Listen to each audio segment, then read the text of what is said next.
Hello, welcome to the First Time Founders podcast, the show where we talk about how to start a business from nothing and grow it into something meaningful. I'm Rob Lydiard. I'm a professional implementer of the Entrepreneurial Operating System, or EOS. Before this, in my prior life, not too long ago, I was the founding CEO of a software business called Yapster. It was acquired in 2022. So today I work with entrepreneurs and entrepreneurial leadership teams to help them get more of what they want from their business by implementing the Entrepreneurial Operating System.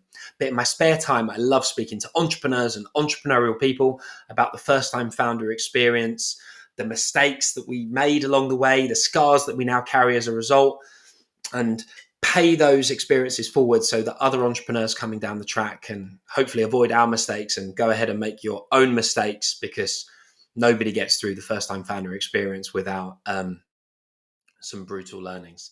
So that's the purpose of this podcast. If anything that I've just said resonates with you, I love hearing from people that are watching or listening to this content. If you've got ideas for content, maybe you'd like to feature, then please do reach out. Today, I'm speaking to Joe Harley, who's the visionary, we say visionary in entrepreneurial operating systems. Doesn't really matter what title you take, could be CEO, chair, MD, but effectively it's that kind of classic starter, founder, entrepreneurial personality seat. And so Joe serves that role in her company, Korero, which is a SaaS platform that drives better quarterly conversations for businesses. What's interesting about Joe is that she was the kind of functional MD of another business for about 20 years. So more like, think of that role like we call it the integrator in EOS. Think of her like a COO type character. So chalk and cheese between the two roles. And in this episode, Joe talks about the journey that she's been on, a founder, finding her calling in a more visionary seat, the team that she works with in Korero and the different skills and personalities that they bring to bear upon that business so that they can realize their collective vision for the organization. So whether you're a flaming visionary like me or Joe, or more of an integrator type person that likes to get shit done, I think you'll get a lot of value from this conversation learning about Joe's business, Korero. So without further ado, I give you Joe Harley. Joe, welcome to the First Time Founders podcast. Thank you for doing this. Pleasure. You're my second ever podcast, so count yourself privileged. We're on the record now. Obviously, you and I speak a few times a month. I'm going to have to remember that there will be other people listening in to this conversation versus normally when we're talking about entrepreneurial life and Korero. Yeah, although I don't think there's much that I wouldn't share. Although, yeah, I mean, you have definitely got me nearly in tears cooking my kids' tea and trying to juggle 65 things at a time when we've had conversations. So I'm a bit more with it today. So why don't we fill people in on what we're alluding to here? Do you want to explain what Korero is and the capacity in which we work together? Yes, of course. So Korero is a tech product that helps organisations to, talent and performance manage their people, really. So it's all about having the right conversations with the right people at the right time. The most familiar you'll probably be with it is that you will have probably in your lifetime had an appraisal. And it is, in its very loosest sense, but it's not that. So I often use the hashtag no more appraisals. I hate the word appraisal. It makes me cringe. It's very backward looking. It's something that people don't look forward to. So Korero is all about career conversations. So that's redefining what it means to sit down with somebody and talk about their performance, their development, their career aspirations, their well-being. It's far more holistic. And more importantly, it can be driven by the employee or the business, but most importantly by the employee or the manager to make sure that the conversation is happening at the right time for that person. It works best when it's driven through a comms app or as part of an integrated tech, HR people tech stack. And that's how I met you, through your lovely product, Yapster, who I still work with, we still work with. Other comms apps are out there. But yeah, you were the first comms app that we really did sort of a deep integration where we can notify people through their communications tool about it's time to talk about what happened in week 1. It's time to talk about, where you are now at month 3, whatever the business wants it to do. And also regular cadence around having these types of conversations, which most operators tell me, we do it anyway. They do. They talk to their people all the time. Of course, operators talk to their people all the time. But actually what happens is you end up talking about what's happening operationally on a day-to-day basis and what you might have done on the weekend, not deep down, how are you? How are things going? How can we get you from here to here? All that kind of good stuff. I've just talked for a really long time. That wasn't an elevator pitch, was it? That was a that was a sitting on a plane pitch. It's great, because I think anyone listening, and most of the people listening are first-time founders, sometimes multi-time founders and advisors, and just people interested in the entrepreneurial journey. Anybody that's tried to build a business that isn't a solo entrepreneur effort is going to have assembled a team and dealt with the awkwardness of either talking to their people too much, not enough, in a structured, unstructured way, feeling that constant frustration of expectations not being set and not getting what they want out of organizations. And so I think that preamble is extremely helpful. Before we come back to going probably fairly deep on the people side of running a business and the role that conversations plays in that, do you want to give people some context on your entrepreneurial journey? Because I would say you're highly entrepreneurial. You're also super modest. So I think you sometimes describe yourself as kind of an accidental entrepreneur, don't you? Like, what's your role in Korero, and how did you end up being the fabulous Jo Harley? Well, I've always been the fabulous Jo Harley. It's just not necessarily as an entrepreneur. No, I didn't even want to be an MD or a managing director of a business, but it got to the point where it almost became unavoidable that I would end up doing what I ended up doing. So I started off, just having fun. All I wanted to do in my career was have a good time. And I left university, went and did a couple of summer seasons in Greece, came back, was going to get a graduate job. That my mum and dad were like, "You've got no money, walk down to the bus stop." Well, no, so walk down to the job centre, and I couldn't even afford a bus. So I walked to the job centre. It was a really long way away. Got there, looked at this building, and there was a pub opposite. I thought, I can't go in there. I'm going to go in there. And I walked into a pub, and I said to the people, "Have you got any jobs going?" while I was looking for my graduate job. And I started working there, and I just absolutely loved it. I'd worked in Greece over the summer behind bars, just loved people, loved the atmosphere, loved the sort of irregularity, the different things every day thing about it. And then I got approached to go on their graduate scheme. It was for Allied Domec many, many years ago. And I was like, I can't tell people, like my managers at the time, old school pub, East End, sort of fag in one hand, whiskey in the other, like real old school, brilliant. I loved them. They were my second parents. I lived with them. I was like, I can't tell people like that what to do unless I've done it myself. So I decided I would run my own pub. So I had a license at 25. And then, as my dad told me, because parents are always right, as I tell my children often now, he said, "You'll get bored of that." And I did. So I went on and worked for Bacardi Martini, where I had the best 3 years of my life, going out selling Bacardi breezes to sort of pubs and bars, independents, you know, where the idea of a quick win, we had to do 7 wins a day, and it was like going in and saying, "Can you put a double optic up on your Bacardi?" And breezes went massive. Lived with 3 girls. We had breezes up the hallway. We had parties. Did Notting Hill Carnival that year, making big barrels of rum mixed drink. So much fun. But what I soon realised that you can only have fun for so long before you want to progress your career. And neither Bacardi Martini at that particular time or the business that I'd worked for before, Allied Domec, had any real opportunities beyond doing what I was doing. And nobody really sat down and spoke to me about that, told me about, what was going on with my career. And so I started looking around again, and I met a woman called Jane Sunley. And she'd just started a business at the time called Learn Purple. And it was all about talent retention, because employee engagement at that point in 2001 wasn't a term anyone had used. Right. And she decided that she was going to build a piece of tech. Now, Jane and I, neither of us are techie. She was going to go to America, buy something like, I don't know, one of that sort of old school appraisal systems or whatever, buy something, bring it back to the UK and sell it. But that just didn't seem possible. So by chance, she met a guy who said, "Yeah, I'll build that for you." It was literally written down on 6 bits of paper. And when I joined the company, she sort of gave me the 6 bits of paper. Said, "We've got a couple of clients. They really like the idea of it because her network's amazing.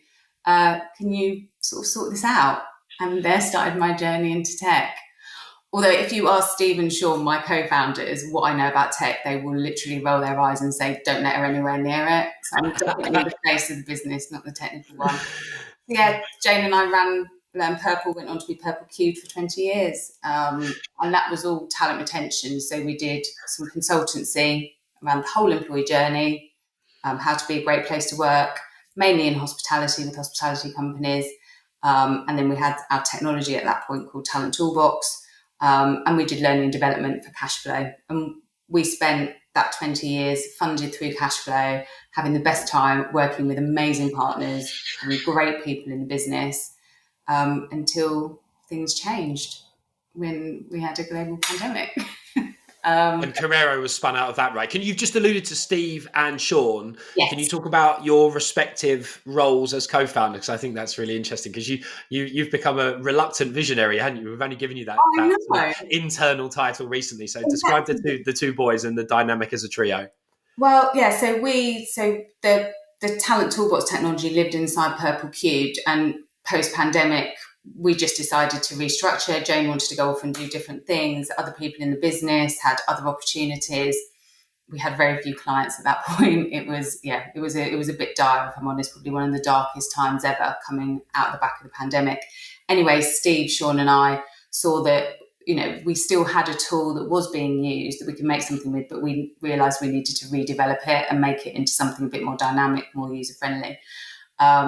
And so, we sort of came together and did a management buyout, and Korero was developed. And both Steve and Sean are developers, so they are very different in personality, somewhat to me. Although I do call them creative developers, because they're not the type of developers that literally just sit in a room and code all day. Because I need people to talk to, if anything else. They're both very invested in the product and the vision and how we present to market. They do everything. But when we started on our ES, I've been an MD for almost 20 years, and now I realise I was probably the most useless MD in the world, because No, you weren't. That's absurd. Well, we had a good time, but I'm certainly not as good as Steve is being our integrator. When I look back now and I think, oh my God, all the stuff that Steve does in our business as an integrator, I should have been doing that. And I wasn't. I was, and Jane is a complete visionary. Jane is nothing but a visionary.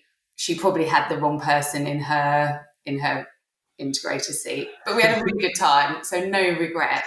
100%. Now I'm suddenly this visionary and an entrepreneur and a woman in tech. I just left university, wanted to have a bit of a laugh and boost around. How did that happen? So we got you as the kind of visionary MD, we got Steve as the integrator, and then Sean's an engineer like Steve, but Sean covers something slightly different in the business to Steve, doesn't he? Yeah, he does. Sean's amazing because he's super, super adaptable. And he's literally one of those people, like with sport as well, I think, like you can literally say, what about this? And then he can just do it. And you're like, oh, yeah, he does make me sick. He's good looking as well, isn't he? Yeah, he's the cute one. He's the hot one. Definitely. I'm sure Steve won't mind me saying that. He's now picked up looking after all of our clients, and I think, do you know what? I think it's so good for us as a business that we've got somebody who is so deep and understands the tech so well, speaking to our clients. Now, for him, that can be a bit challenging sometimes, because obviously the client will say, oh, I noticed X, Y, Z, or can we do X, can we do this, that, and the other? He can, because he knows he can say, yes, we can do that. When I say to a client, yes, we can do that, that's something I'm not allowed to do. That's wrong. That is why we're talking right now. But he can do that. So there's a lot of learning that's going on there for him at the moment, in terms of, it would be really easy for him to get off a call, jump straight into the code and change stuff. And Steve and I are like, no. We need a process. There's only 3 of us. We have got another developer as well, and we've got Emily who and some contractors. Yeah, of course. Yeah. But actually, like Steve and I are like, no, don't just do stuff. Talk to us first. So how would you, and would you say that the culture you've created in Korero is broadly same as Purple Cube? Did you say you've sort of got is it a culture that's derived from Purple Cube? Because I'm just curious, as we now start digging into what you've learned as an entrepreneur, I think the last bit of context setting is just helpful for folks to imagine what kind of vibe Korero is, and then we'll get into some learnings. I think, we care. I think that's probably the main thing that I would say about us. We genuinely, we care about each other deeply. I think you've alluded to it before. You're like, you're not going to scale this business if you carry on acting like you're a family. Yeah, we know that. Like the Care Bears, aren't you, as a trio? It's great though, because it's uniquely you. I love it. Yeah, we massively care, and we really care about our clients. I hate sort of poor client relationships and client success. Really, that doesn't need to happen in life. Everybody makes mistakes. It's how you deal with them. And we don't get it right, like by any way, shape, or form all of the time. But I think we do hold up our hands when we are and say, look, and explain why. And I'm a massive believer of this. Everything starts with why. Give people context, let them understand, why things are happening.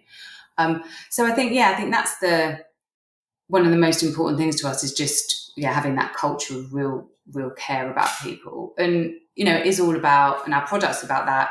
Our purpose as a business is for people to have better conversations, therefore better careers, and therefore better lives. It might be a very niche piece of HR tech, and it could very easily sit within a whole tech stack ecosystem. But for me, it's the most important part of somebody's journey is how they're communicated with, how's their leadership show up, what's their own career path, how's their development individualized, and are their values and aspirations and what they stand for the same as you in the business. And Korero hits all those things. And if you hit all those things with individuals, pay becomes number 9, certainly in the service industries. So it's it really is important. It all comes back to that. We care about each other. We care about our clients. We care about what's happening to all of our users, however we interact with them. One of the things that comes across, certainly to me, but I think to anyone that knows you and Korero, is the care and the authenticity. So that's the good stuff. Now, what's the dark underbelly of that sort of that caring culture and that friendship that you have as co-founders? Because I'm assuming you've learned a ton coming out of COVID, learning to work effectively together. Like, where would you say have been the points of like greatest development for you as an entrepreneur and for you guys as a founding team? I think, our biggest learning was that we were all doing everything, and implementing the EOS way of doing things has just changed the way we work. I can't even tell you, it's immeasurable. I don't need to worry about what Sean and Steve are doing because I know they know what they're doing. The expectations that we've set are so super clear. But there's always too much to do. I'm sure any founder in any small business will tell you there's always so much to do. And I think our L10 meetings, which for those of you who don't know about EOS, are our weekly meetings every week where we have 7 measures and we're either hitting them or we're not.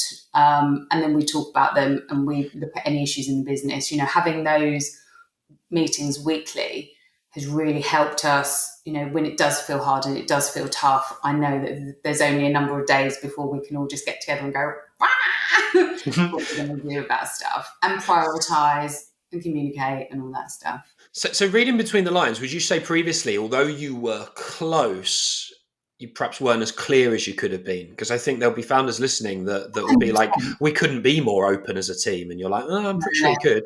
There's a difference between openness and everybody knowing exactly what they need to do and when they need to do it by. That's a real difference. And I think having healthy content, having healthy conflict, that's hard for us because we're all really nice, and Steve is a reflector and a real people pleaser, and he's the person who's got to deal with it. And Sean and I bicker, like we're like, you can see Steve and I'm like, and we'll go, and Sean and I'll go down massive rabbit holes, and I've got a resting bitch face, and he'll sulk a bit and I'll sulk a bit. And so having Steve now in that almost position of power where we've just learned more about our own personalities and how we interact. It's almost like it should never be like this, by the way, but sometimes it's like Steve's like the parent between children. It's like, yeah, I'm sure it is good for his parenting skills dealing with us sometimes. But it's given me the freedom to be able to sort of be able to express how I and to be visionary, to be able to say, I think we should do this and think we should do that. And then to go, that's a shiny thing, stop it. Or here's the process, Joe, for doing that. So I don't come out of a meeting going, oh, and so-and-so doing this, and so now we have to do this, and oh my God, and what about that, and what about that? And they're just like, bring it to the L10. And we're just about to implement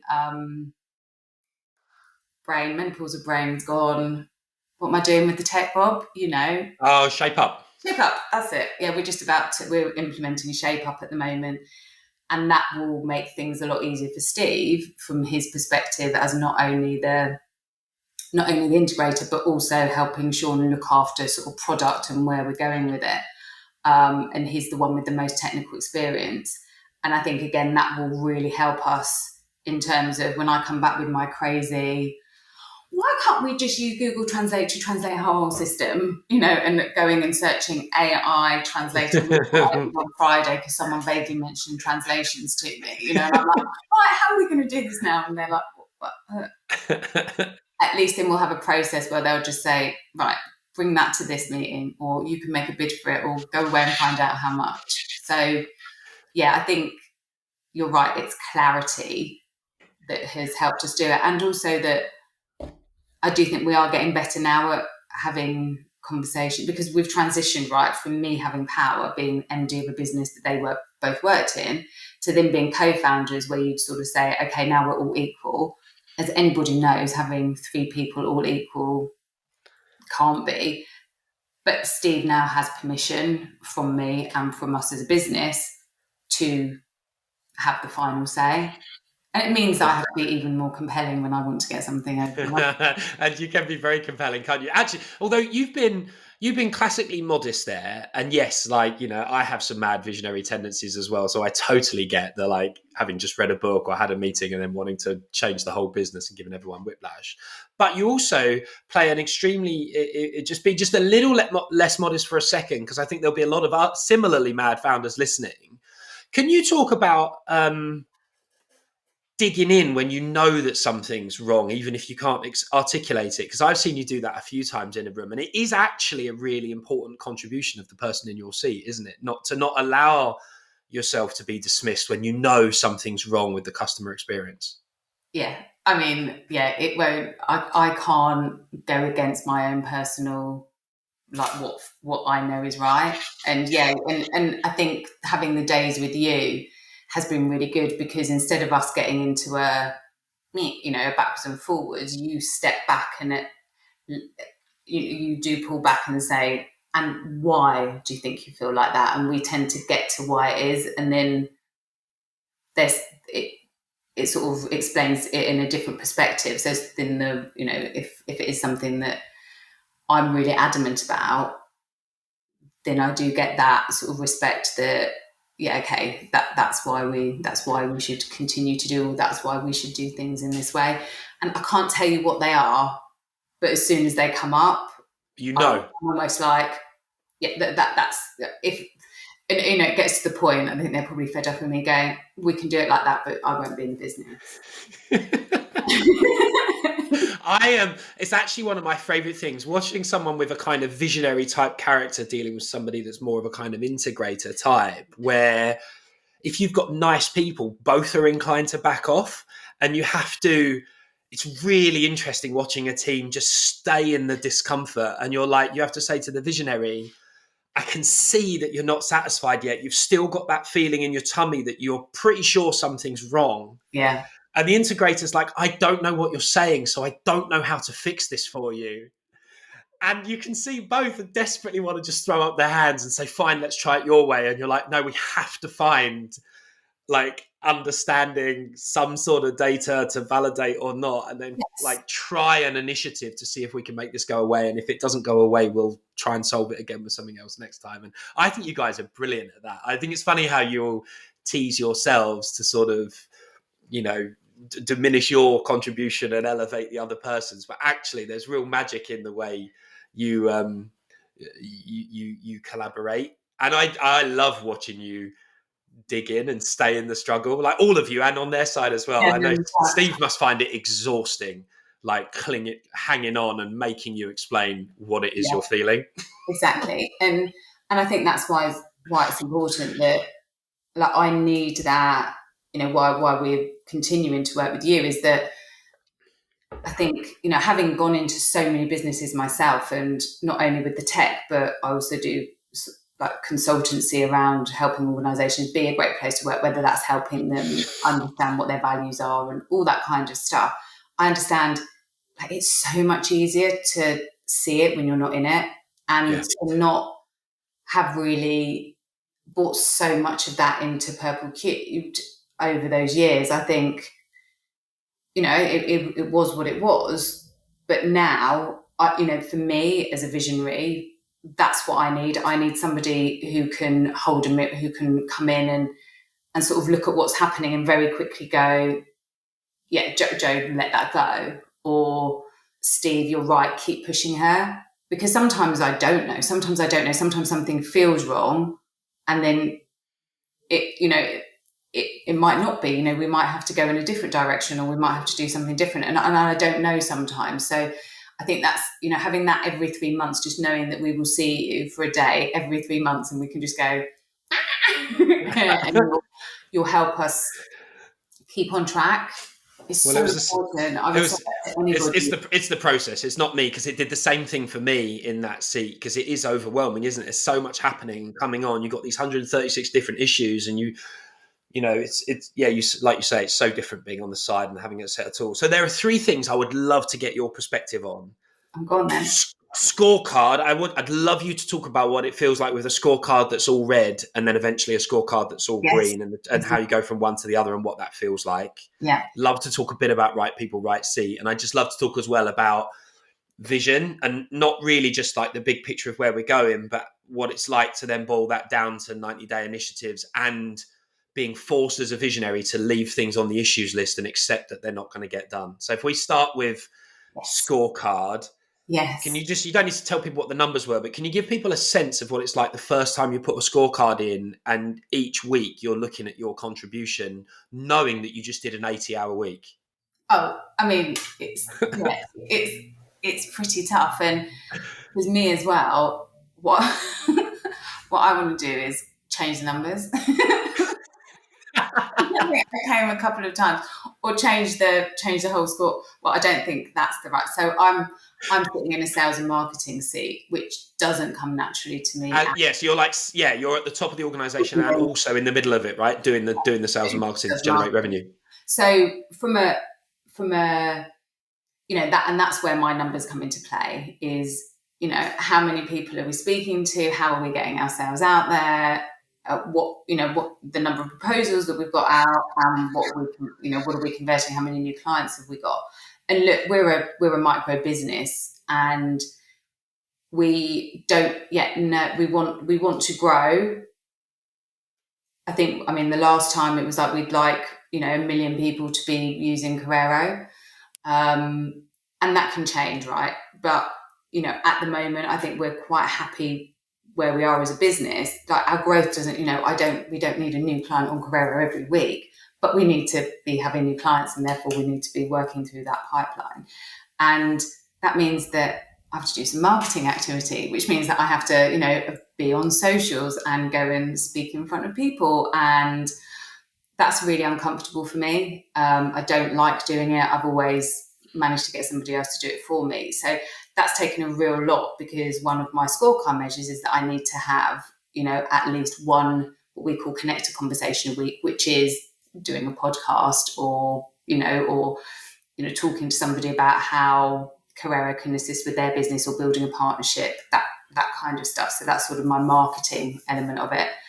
And then my other one is to have 2 new conversations with new people, or people that are going to be new to Korero. And again, feels really uncomfortable for me. But anybody that listens to you, you're so warm, friendly, you're good with people. Can you explain, like, why did you struggle in the first few weeks of having a scorecard to hit the input numbers that you wanted to, when anybody that's listening to this or watching you is going to think, how can this woman possibly have a problem having conversations? Is like, what were you doing that wouldn't have Number driven one, it green? anybody who knows me really quite well will tell you that I don't actually like being told what to do. So it's almost like these things will just happen because I know what I'm doing, and they're doing me. So that was getting my head around that for a start. I'm sure Jane will say, "Oh yeah, make Jo think it's her idea," and she's brilliant at that. She's really good at that. So I think having an actual measure that every week you have to do, that felt quite different to me and fairly uncomfortable. And then just pushing outside my comfort zone every week. I've just done a 30-day LinkedIn challenge. I'm really glad I've done it, and I'm going to carry on doing it. And I've had some traction there. So I think it's knowing that to impact the numbers on the scorecard, I've got to do stuff that isn't not like the stuff that I love doing. So it's totally about pushing outside comfort zone. And that's why it felt so uncomfortable for me. And also reporting into Steve, I'm like, oh, no, don't do it. If it makes you feel better, I hate my own scorecard as well. Like, I know it's essential to my well-being and happiness in life. And I get to Wednesday, and if I'm off pace, I'm like, why am I dragging this ball every week? But then if I don't do it within 3 weeks, I'll have totally fallen off, and I'll be inadvertently implementing the wrong strategy for my life. Totally. And on a Friday, when something happens, we do our level 10s on Tuesday. But if by the end of Friday I've hit everything, and it's almost like Monday, feet up. My feet are not up, Steve and Sean. I don't know why I'm even saying that, as if they're going to listen to this. I'm like on Slack on Friday. Oh, just to let you know, because when I do it, I'm like, hi, look at me with all my numbers. It feels so good, doesn't it? No, I agree. All right, so I think that's a really good insight into what it feels like to lead using your scorecard. What do you want to talk about next? Right people, right seat, or connecting vision to traction first? Probably right people, right seat, and I think probably from the conversation we've had up till now, we've alluded to it that when we started Korero, we had probably the right people in the wrong seats, and that was difficult. I was definitely pretending I was going to do financial stuff. Not so much. We were, Sean, and we had a guy called Tom come with us just for the first year, just to help us embed in. Tom and Sean, I was dragging them out to networking. No, not their thing. So the wrong people in the wrong seats, or the wrong people in the right seats, or anyway, you see what I'm saying with that. Completely. It just doesn't work. Yes, I would love to be just going around being completely visionary the whole time and not have to do the sort of go-to-market seat. And at the moment, we're not there, but it's on our issues list, and at some point we'll get someone there. But actually right now, where we are at our stage of growth, I do think it's super, super important that I am in that seat, actually, because I'm understanding what needs to be done. I don't think I could sit down hand on heart, even if we had a load of money, and employ someone to do that sales and marketing role. We started working with somebody just on the marketing, outsourcing. And actually after the first couple of months, we realised that actually I'm not super, super clear on what our messages are to market beyond the people that know us already. I'm quite comfortable within hospitality. I'm quite comfortable within sort of my wider network, and I have got quite a good network. But if you said to me, right, we're going to go into a new industry, or, that's still a work in progress. And well, as we've spoken to about, reading Obviously Awesome by April Dunford. Is that her name? Dunford? Yeah.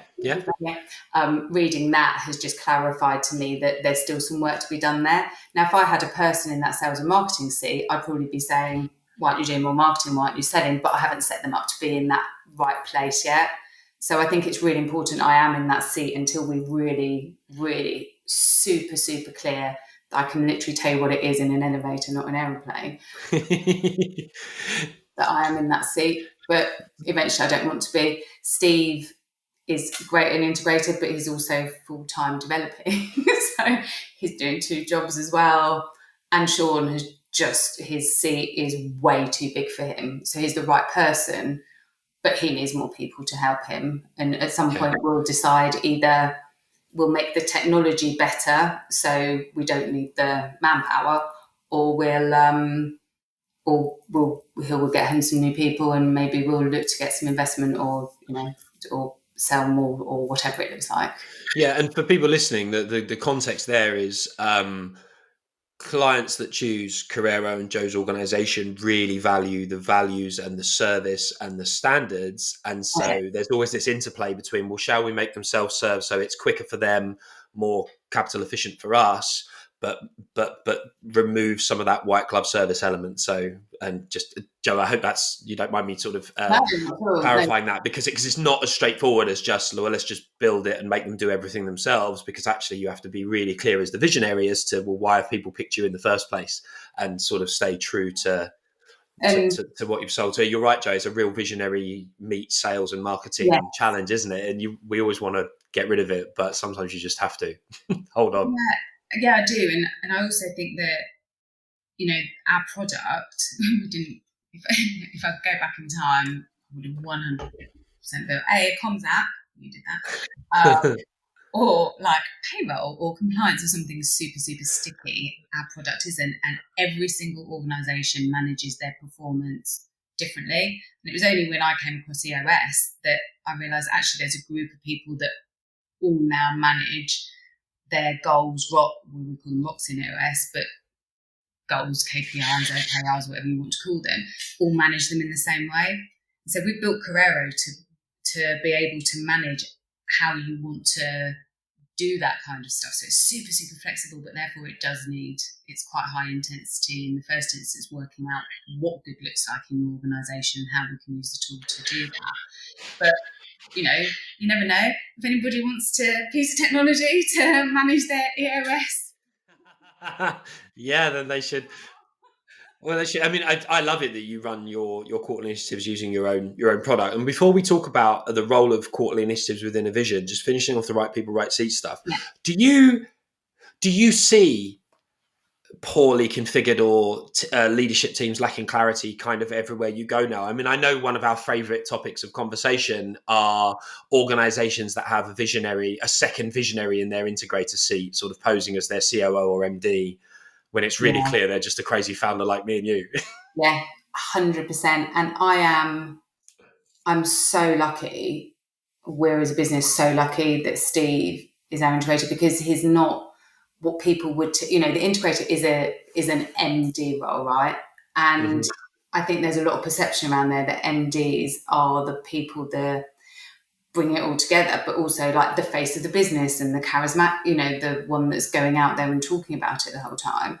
And I think, a lot of organizations don't have as small as ours, don't have a visionary and integrator. That role does have to be combined, but the personality types and the skill sets you need to be both, I think, are really rare.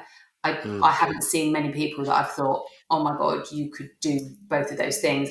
I either see them being like amazing visionary, and then it sort of all collapses a bit unless they've got a really, really strong senior leadership team, or they're a really good integrator, but then people don't really know where their business is going, and it's quite a process-driven business. So I think it's so important to have both. If anybody's doing that first bit of VOS where you're sitting down and doing it, don't be tempted to just think, oh, we need go-to-market, we need product, we need this and we need that. Rather have visionary integrator and then pick up secondary seats. I think you need both. I really do. It's crazy not to. And yes, so much now. I work with a lot of senior leadership teams, but also I think EOS is the best thing that's happened to us. And I think that's only because we've gone all in. I think that a lot of businesses I talk to about it and they're like, oh my God, that sounds amazing. I'm like, read the book, speak to Rob. But I also think that unless you are prepared to change the way you run your business and everything that comes with that, then you're almost going to be doing, as you call it, EOS theatre. And I think in some respects that's even more dangerous. Don't introduce something and go, this is how we're going to do it, and then not follow through on it. Like, that's just a car crash waiting to happen. So it is a bit cult-like. I remember when you first, I was like, yeah, we do all that stuff anyway. And you're sitting there going, no, you don't. And then we're doing it. I'm like, I can't call them rocks. I'm not calling them rocks. Rocks, that's stupid. I'm not doing it. What's an L10? That doesn't mean anything. No, I'm not calling it that. Now I'm like, you can't call it anything but an L10. And we do rocks and we're proud of it. And it is like a cult. And again, why you need someone like you, because you can all read the book as a senior management team and you can go, yeah, let's do this. But best example in the world of it's really simple, but it's so difficult. Like, and it's funny as well. Like, it's not like I have any secret like set of skills. Like, it's just as hard for me to implement in my own life, my own business. It's just not natural, is it? To have like to be that clear with folks and press to like be really clear on like, what are you supposed to do? What am I supposed to do? Do we actually genuinely believe in this definition of like the vision of where we're going, like sufficiently to like agree on the trade-offs of what we're not going to do this quarter? We're not even going to do this year because it's not in service of this vision that we agreed up top, which in turn has to be consistent with the focus that we've agreed.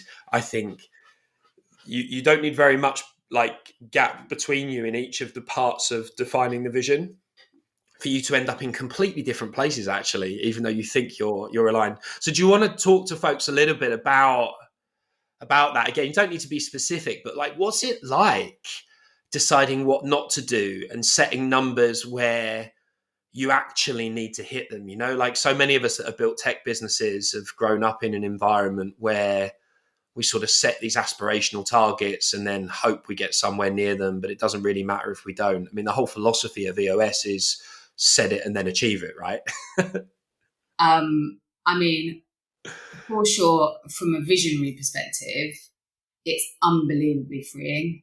Like, I have more clarity now than I've had in 20 years about exactly where we are in terms of forecast cash flow, where we are in terms of where we're going to hit the end of the year, in terms of, are we sort of okay in that respect? I've always thought I knew before, but now I have this absolute clarity, and the same. I think we all, there's no mystery anymore. The things that I worry about on a day-to-day basis aren't what we're going to do with the company. How are we running the business in the best way? That's not what I think about now. What I think about is how am I getting this to market? Like, because that's it, right? But as a visionary, I'm like, no, we're hitting this. I can be out there being visionary all day long in terms of what visionary means in EOS, not necessarily, No, I know what you mean. Okay, and Joe, like, would you mind,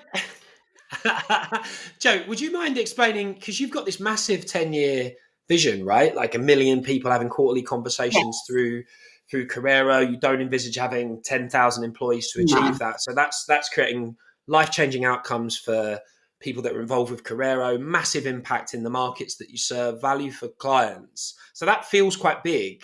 Mm-hmm. But actually, and again, you don't need to be specific on the numbers, but I remember when you and the guys set the 1 and the 3 years, it almost felt a bit too pedestrian for you. I remember you almost wanting to kind of commit too much too quickly, even though you didn't need to, in order to hit this fairly lofty 10-year goal. Can you just talk through, do you remember that? Can you talk through that process and how that, and why it was you were inclined to set preposterous 1 years? Well, I think, isn't it always like, I think it's society as a whole, instant gratification. It's like, I want it and I want it now. And like, what do you mean it's going to take another 10 years? Are you joking? I've gone around and also advising clients on, it's really difficult to even have a 3-year plan now. I think what became really clear is that it can shift, things change, and that's okay. But you need to have that vision. You need to think this company will go on beyond me. That was freeing. when we had that conversation, because it's almost like this whole piece of technology has been part of me for a really, really, really long time. And like sometimes I just think, how can I ever, like, what's my exit? How would I ever come away from this? And I think it was through AOS that you just like, the product and the company will go on, and I don't necessarily have to be there, and that's okay. You know, that again was freeing. It makes it a choice, not you have to. You know, I get up every day because I want to do this, not because I have to do this, because the company will carry on. And sorry, just to jump in. So just so I understand what you're saying there, you're saying that once you divorce the 10-year from you having to be on a kind of ball and chain connected to it, then it felt easier to set the right 10-year and then the right 3-year, whereas previously you were inclined to shove 10 years of aspiration into 3 years because you couldn't see yourself doing it, working this hard for another decade. Yeah, that basically. Yeah, I mean, look, I'm 50. Like, tech is a young people's game. You know, I know that there's a lot around, you know, the older generation and coming back into the workforce. But, you know, I see myself, I don't know, working at a bar or something, or doing something lovely to give back to the world, not trying to innovate in technology. That's not doing LinkedIn challenges when you're 60. I mean, I probably will be about something, but LinkedIn will be replaced by then. But anyway, yeah, I think look, we went hard as everybody did, and you warned us, and we did it anyway. We went in hard with, you know, so our 1 year vision is going to be met by doing a number of 3-month rocks. And the first time we set rocks, we all went in with, yeah, of course we're going to do that in the next 3 months. We did not do that in the next 3 months. You know, and you knew we weren't going to do that in the next 3 months. And I remember you saying, this is the cadence of your vision building days. Why are we waiting? Why can't we just do it in 3 days? You're like, you'll see. And it makes sense. And only this quarter, so we're on our 3rd quarter now of rock setting, only this quarter will we all hit our rocks, because it takes a while to understand what your own capacity is. And we still, I'm sure, think we're going to do more than we actually physically can. But I think we're a lot more sensible about it now. And certainly our dev roadmap feels like it's becoming a lot more structured and sensible rather than a bit scattergun. I've loved watching it. I think it's so impressive. And Joe, I know we're coming up on the time you got allocated. If people have listened to this, and even if they've got no interest of running on EOS, but they're interested in helping their organizations become more aligned and hit their strategic initiatives in the short term, so that they get whatever they want from the business in the long term. I mean, Korero does have a role to play in that. Are you happy if I put your details in the show notes for people to reach out to you? And I mean, maybe it will help you hit one of your scorecard measurables, right? Talking about, I mean, because joking aside, a lot of what we've talked about, whether you do it through EOS or through whatever your existing company operating methodology is, Korero can be tailored to that, can't it? So I guess if people have enjoyed what you've said, you'll be happy to sort of sidebar and talk about what they're doing in their business, and maybe Korero will be relevant. Yeah, I mean, you know, my question to people is, can you hand on your heart say you know what good looks like for everybody in your organisation, and you can, at a touch of a button, bring up metrics and find out how people are performing in terms of your values and behaviours, how they're performing against their goals or rocks or whatever you want to call them, but also how engaged are they with the business, how their well-being, what's their risk of leaving the company, what aspirations do they have, all that stuff, anything to do with someone's career and the conversation you might have with them is wrapped up in it. So if you can't clearly say, I'm super clear on what good looks like here and where everybody is and towards hitting that, and I know everyone's aspirations within the business, then we can definitely help. Fantastic. Well, I'll put your details below. And Joe, thank you so much for doing this. It's been great fun. Pleasure. See you soon.